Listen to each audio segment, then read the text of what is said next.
Thank you, everyone, for still having the energy to continue. And this is a little bit of a confessional moment slash lecture slash talking about some of my feminist fears, weird situationship or relationship I have with textile and maybe womanhood, and both intertwined together. So let's unpack while the tea is hot. So what is the difference? I took I Googled it, but now everything is powered by Gemini. So I didn't really like these definitions that came out first. I think they're bad. I don't necessarily agree it's a good definition that Gemini gave me, but every time I refreshed it, I got a different one. So I just quit and gave you both of these. The idea is that one lacks clear labels and structure and is maybe more fluid, but then again, it kind of means that you would want to be well defined within a situationship with a person, object, or topic, or maybe a fiber of itself. But the greatest love story of all time, potentially, it's very subjective and can be fictional or real life, and it can be very fatalistic.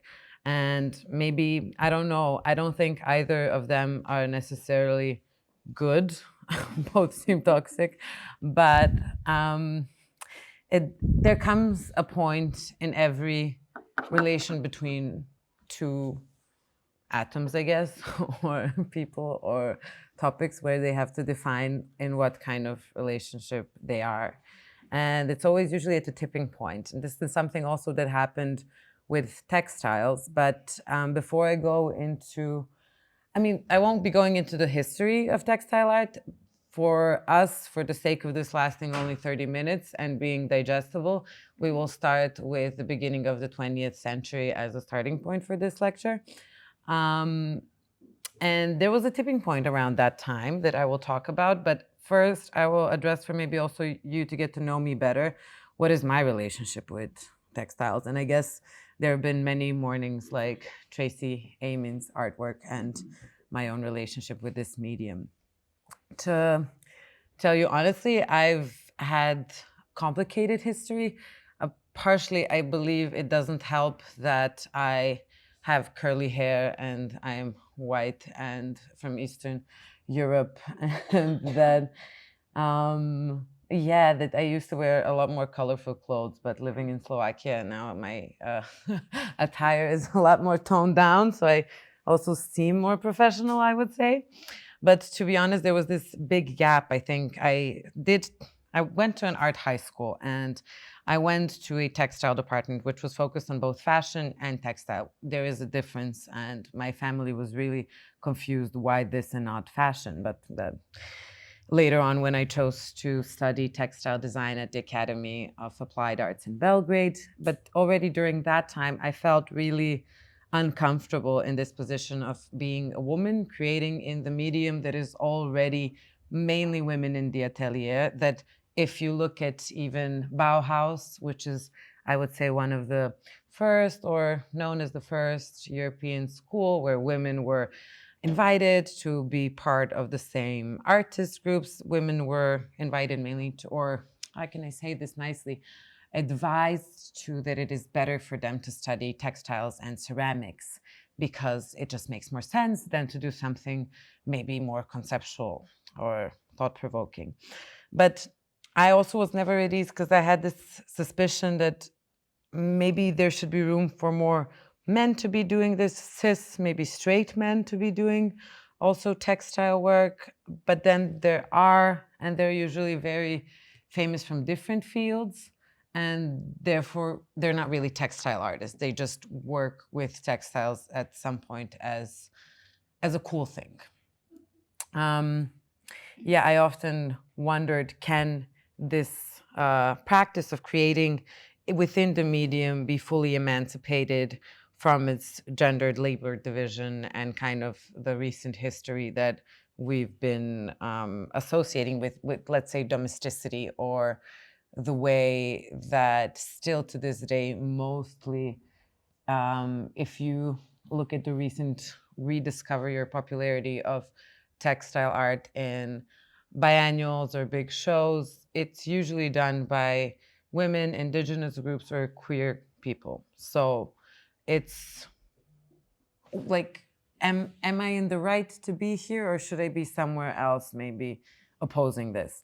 But I somehow ended up coming back to it often. And even though I did my master's in intermedia, and I tried to do, or I did do, a lot of more conceptual art, video art, different kind of to communicate with different means, I would somehow find myself still be in maybe the campy or textile, something related to textiles, and what made them bad to use as a feminist artist. Like, can I be a feminist artist and consider myself feminist and yet be working in this type of medium? Of course I can, but it just took a while to come to this notion. So in order to start, maybe Kulisha Wood is sending you a digital heart.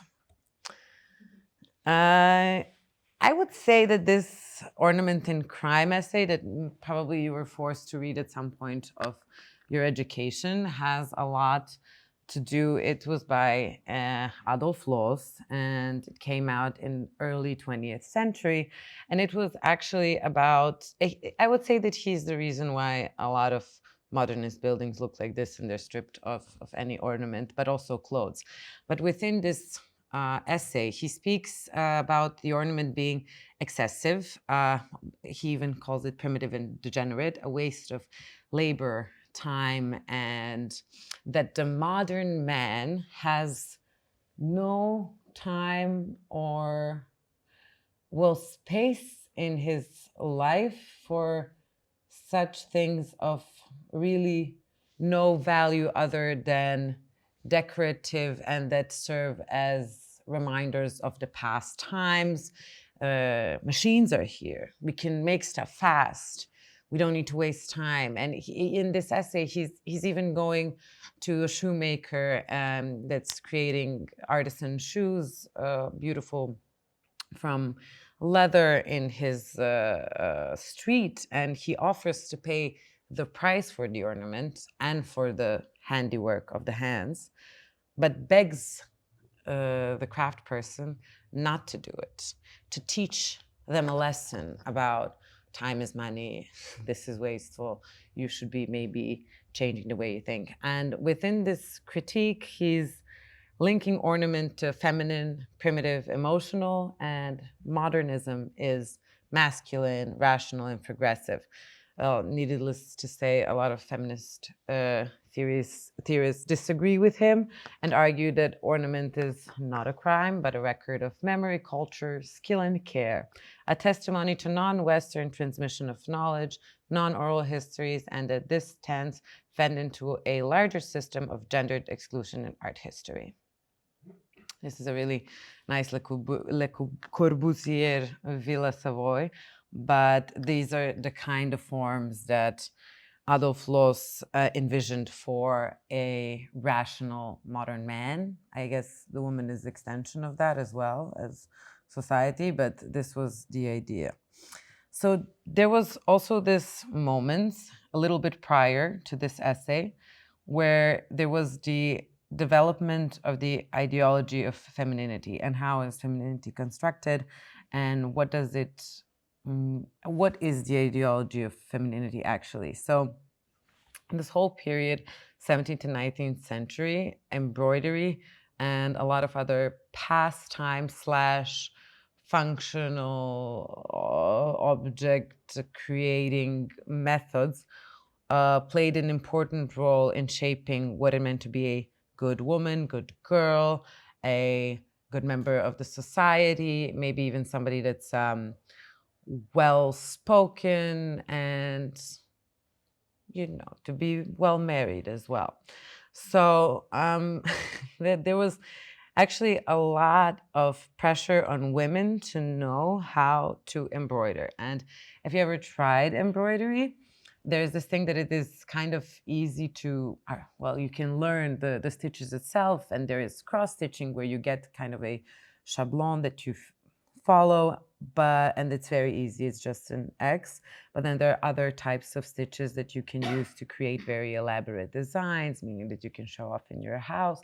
But then there's this thing of what does the background look of these embroideries, and this is kind of what shows if you're really skilled and are you paying attention to all of these details. And then there's also this another leveling within the good craft maker, homemaker, actually, because a lot of it is just to stay within the private place. And this is kind of where handicrafts and women are invited, but also kept within the private spaces of home, whereas art, or even at this point, design, is something that is for the public spaces and it is reserved for men.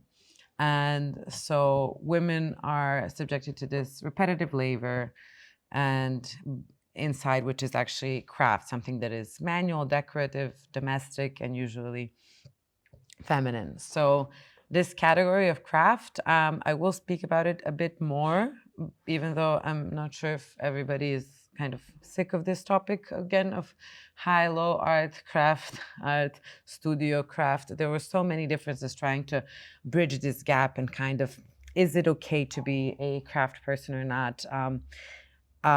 What is high or low art? The politics of it. And what is interesting is that the embroidery of feminist art was at once a political act, retrieving lost female histories and channeling dominant arc hierarchies in the 70s, when it kind of started regaining. And this is what Rosita Parker talks about in her book, The Subversive Stitch, which came out in the 80s. And that is actually making, and the beginnings is actually wrote with her and Pollock about this kind of the ideology of femininity and how it was a submissive stitch, but she uses examples of the 20th century artists, well, second half mostly, that use the stitch to subvert and create maybe different pathways and reinforce care, memory, and intergenerational knowledge through these practices as core avenues of feminism. And it's maybe one of the images that was circulating around what would it look like to be a good woman, girl, embroiderer. Again, a lexicon of craft is complicated. There was at one point the idea that craft is definitely something that is easily replicated, that you don't need to know much about. You don't need a thinking process. Your political stance don't need to be visible through it. Your ideology is erased. What is necessary is that you are the master of the material, and you can basically do it kind of without too much thought. So there were these craft people that were closer to the artist and that thought that they're better. So there was the idea of creating the word studio craft, but this also really kind of wanted to elevate craft, but it's problematic because then it took it further away from the domestic space and from other crafters creating. So there was actually a bigger gap within people that are creating objects. This piece by Judy Chicago, The Dinner Party, is one of the first pieces that is considered to be, it was supposed to celebrate women, crafters, handicrafters that made it into the institutions. Judy Chicago worked with, I think, 400 people to actually create this work with the ceramics and textiles. But later on, it turned out that a lot of the embroiderers that worked with her were unhappy with the conditions that they were given, and that Judy did a bit treat it as, well, I'm the artist, you know. What do you want? And now it's actually in Brooklyn Museum if you want to go see it. So it's also one of the first pieces that was this huge combination and maybe outsourcing, but later on really debated, was it fair or not? So Julia Bryan Wilson thinks of this a bit differently. She thinks that textiles can be, or yarn itself, it can be activated, stretched in many ideological directions. And what I'm trying to do within my research thesis is actually try and figure out if there is kind of a chart or a guidebook that one can use to check in with the little bad feminist demon in their curator artist body when they want to work with someone or develop a certain practice. And so we have to be wary of the fact that many mediums, but especially textiles and fiber art in this case, throughout history played many roles, even at the same time and overlapping.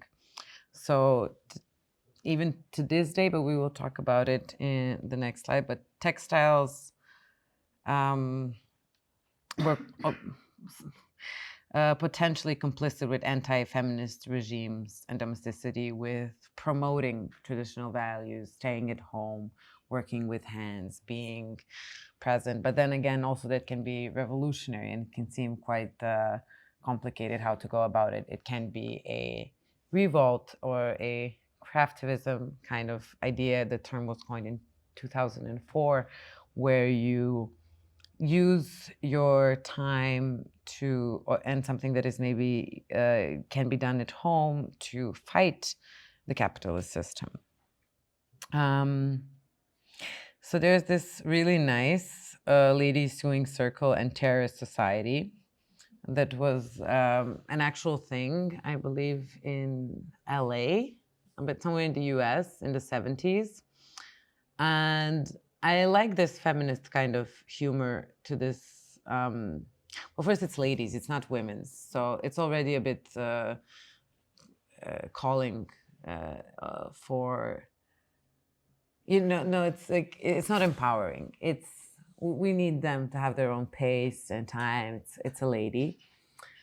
Sewing circle and terrorist society. And it introduces the idea that the needle itself or the thread can be fatal or potentially dangerous or destructive. And this circle has been going on for a long time. But what happened later on, of course, with this symbol, even though it started off as a feminist circle, it was so iconic that you could see people from the Republican Party also wearing this. It became kind of like, I don't know what would be a good example of it today, but I'm sure we have many. So there is also this idea that you're no longer in, it's no longer yours once the idea is out.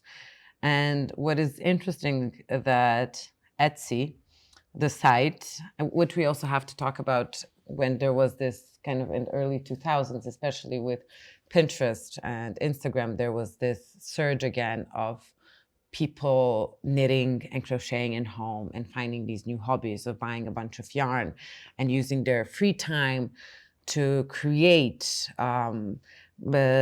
practice, take time, be slow in the moment, but then also create a lot of stuff that could be potentially sold, could be made some money on the side. And Etsy was ideally envisioned as a place where people would be selling their handicrafts. But soon enough, it became a place where people would maybe just kind of, it was also meant to fight consumerism to a certain point, like shop with your local crafty person or artist, don't go and buy H&M, but somehow these things have a way of doing their own thing. And soon enough, people just started basically embellishing additional stuff onto already bought clothes and just going back to pre-ordering stuff and maybe just doing their designs onto it.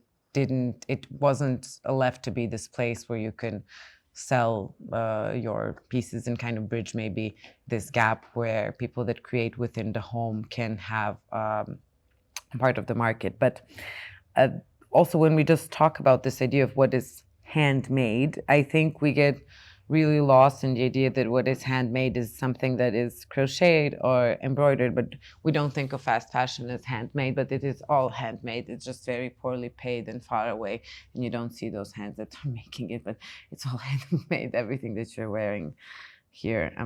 Yeah, I'm not sure anything can be not handmade at this point. But then there is also this idea of when we talk about these things, why is one thing then supposed to be on Etsy valued way more? And but I guess it's labor laws, as Agna was saying. But this is maybe a good the woman that coined the term, Betsy Greer, craftivism. It's even suspicious that the term became inflated as a political concept and used loosely. Well, she coined it in 2004, but she realized that it became something that was then used a lot for, you have a commercial music festival, then you bring people to create stuff, but it's like, I don't know, maybe not as political as intended, but maybe more consumerist and based for the market. And what Julia Bryan Wilson talks about a lot in her work is that she's trying to see where is this space or the dream of a feminist art world in which hobby and fine art objects are giving equal attention. It's not yet been fulfilled, but she hopes that this place can be created if we look at this problem maybe within the properties of what textiles or cloths or yarns can do on their own, and not take it as something impenetrable. It's very malleable, stretchy, and we need to be wary of these nuances when we're talking about textile art. So maybe this was also an example, maybe one image that's circled the world a lot with the craftivist movements, where all of these squares were collected and essentially used to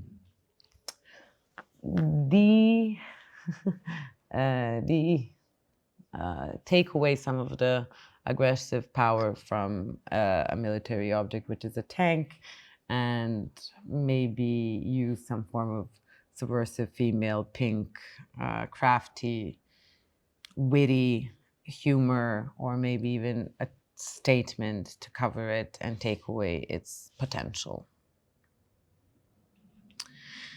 Another author that I think talks about this topic very nicely is Julia Skelly, and she talks about the bad feminists and bad women a lot. And in her stance, what is important is to celebrate these bad habits, or what is somehow stepping away from the domesticated, nice image of a woman artist or a crafty person, or just a good image of a woman creating for the in the privacy of her home, but in a sense that what she and what I found to agree with, and which is a good standpoint, is that we have to look at if the artworks are somehow glorifying domesticity and traditional values, then they're definitely not feminist. If they're not doing this, then they're potentially feminist. But it's still not a definition that they are. And here's one work from Nava Lubelski, Clumsy, where kind of the moment of domestic failure is embellished and encouraged, bedazzled, celebrated, rather than washed and stored away. Yes, she gives examples of deliberate bad behavior, and she gives this back again empowerment to the term craft, and using craft as something that can be very powerful and revolting even against this binary of high-low art and craft. And she speaks about excess in contemporary feminist textile art, a lot of campiness, a lot of rhinestones, women doing cocaine, overeating, indulging in all the not so nice behaviors, but yet still being maybe in their rosy eras. This was a work by Orly Kogan, Valentina Ianu, Czech artist. She also works a lot with this idea of the illusions or delusions, but this is a button that's bursting open, and underneath it are actually bedazzled sequences. Qualisha Wood is a young artist from New York and Philadelphia, and she's working with this idea that her image is the main image in all of her work. She's working with digital jacquards, but she's treating herself as a virus almost, or attacking the system. And what does it mean to be a big, beautiful black female body on a huge tapestry? And she's working with glitches and comparing it to the nervousness, I guess, of the systems that we live in, and of computer systems, as she did grow up on the internet a lot and heard a bunch of stuff on the internet, like slurs and callings. This is a work from a Czechoslovak slash Balkan, maybe a bit even German collective, Björnsonova, where they use textiles to create these spaces of exchanging stories of cat ladies society almost. And then there are some more difficult works that I also believe are feminist, like of Teresa Margolis, that would go to drug cartel places after crimes would take place and use textiles to absorb what is left of the bodies, the soil. And she even represented at the 53rd Venice Biennial, and there was a room in which the families of the victims were constantly cleaning the floors with residues also of the corpses. So these are maybe some of the things that I think we can talk about, which is like, or that I am personally interested in when I'm researching textile artists and not necessarily textile artists, but any artist. But back to my own relationship, this is going to be very fast. I know we're running out of time. Back to maybe my own relationship and how I try to deal with it, knowing all of these things. And I don't even know if what I'm doing is the right way or not. But I'm also a curator and an artist, which is a really bad cliche. And I am now a researcher, as I'm doing a PhD and an educator. Sounds so cool, I guess, but it's not. So one of the exhibitions that I'm quite proud of is The Rotten Smell Is You, which was actually, it had two iterations, one in Kunsthale Bratislava and the other one, which was a bit different, with the artist selection in Cultural Center of Belgrade. And it houses this idea that there is a problem within the feminist household, which is consisting of 4 generations living under the same roof, not really discussing problems, intergenerational traumas, what they're not getting along with. And it's making the movement basically unstable. And so, but there are a lot of problems. So mainly I focused on what is the main difference between 2nd and 3rd generation feminists with the 4th wave feminists. And I kind of wanted to focus on the 3 topics that cause most interior turmoil in this household, which is transness, sex work, and hyperfemininity. Those are kind of like really hot potatoes to throw around in this house. So we had beautiful artists' work showcased. And then another thing that I tried to do as an educator, this was part of Darker, Lighter, Puffy, Flat exhibition in Kunsthalle Wien. And that is where I try to use embroidery as maybe a protest, but also something that people can learn under the guise of learning a new skill. But what I'm trying to do is get them to listen about maybe the artworks and kind of force them to find out something about it's a manipulation basically. But they get to learn how to embroider, I'm very patient with them. People say they have fun, but the idea is that we get to protest the fast pace. We get to realize that even if you take small steps, really tiny ones, like less than half a centimeter, you will create an image. This image is okay, it can grow, but there will be an image with small steps. We don't have to be stressed about the results in the end. We just need to take it day by day, and we have to keep this in mind, especially when we're protesting. And maybe me as an artist, I guess this is one of my last solo shows. This is the last thing I'll show you. It was in Maribor in Obrad Gallery, where I myself tried to probe the material, or maybe what is behind kind of all of my ideas behind this, the combined industry, malleability, and function of textiles that we surround ourselves with, but also kind of not so nice past of it, or maybe the dirty problems that we're stringing along, maybe from the sweatshops, maybe from its own gendered history that's stinging. But then also it has these few elements or objects that are combination of upholstery and embroidery and hand lacerations, but that are stretching or warping the possibilities of the weft within the weave or the knit in a knitted garment, and that are using some of the shapes maybe that we would see when we're creating patterns for a piece of clothing. That's it. I don't have a thank you slide, but thank you.